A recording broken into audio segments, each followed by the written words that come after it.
Maintenant qu'on a ajouté nos polices de ligne, ça serait intéressant de se créer des calques. Donc, je vais aller voir, toujours dans l'onglet début, dans le groupe fonction calque, qu'est-ce qu'on a comme calques qui sont déjà là.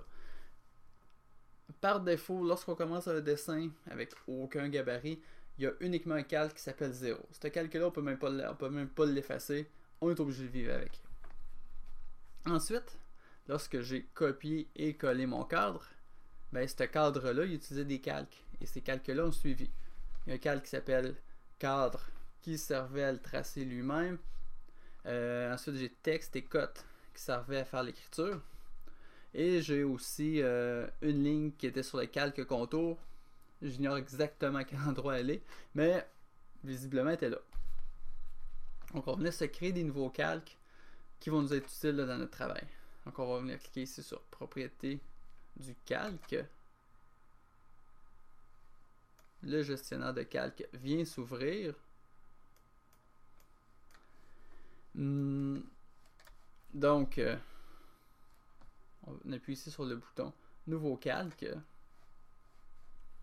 Moi, travaillant plus en dessin industriel, souvent ce qu'on a besoin, c'est des lignes d'une certaine police pour représenter autour d'une pièce, une autre police pour représenter les lignes qui sont cachées en pointillés. Donc, je vais en créer un que je vais appeler caché.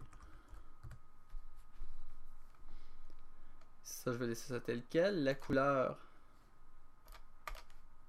dans mon travail à moi, c'est généralement en jaune, donc je vais le mettre en jaune. Vous le mettez la couleur que vous voulez.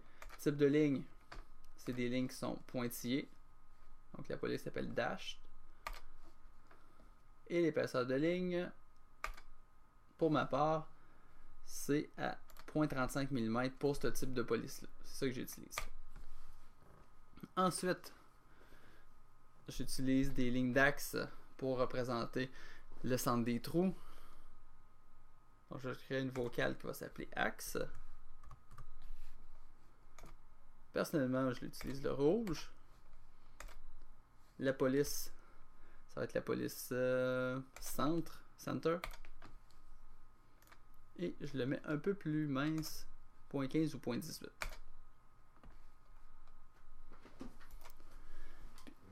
Je pourrais vouloir en créer plein d'autres. Pour la démonstration, je vais arrêter là. Une seule dernière avant de quitter, que je vais appeler MetaVue, pour les vues là, dans les fenêtres de présentation.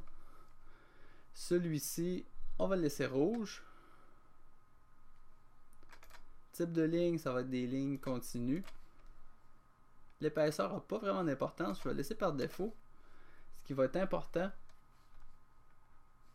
ça va être, je vais agrandir ma fenêtre un petit peu.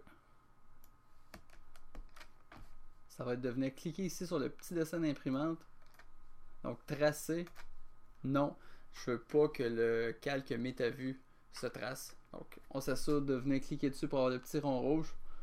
Puis ça va être complet. Je vous laisse ajouter tous les calques que vous pensez avoir besoin. Si vous travaillez en architecture, c'est sûr que les noms vont être totalement différents. Il peut y avoir électricité, mécanique du bâtiment, structure. Mettez les calques que vous avez besoin. Puis je vais vous attendre à l'étape suivante.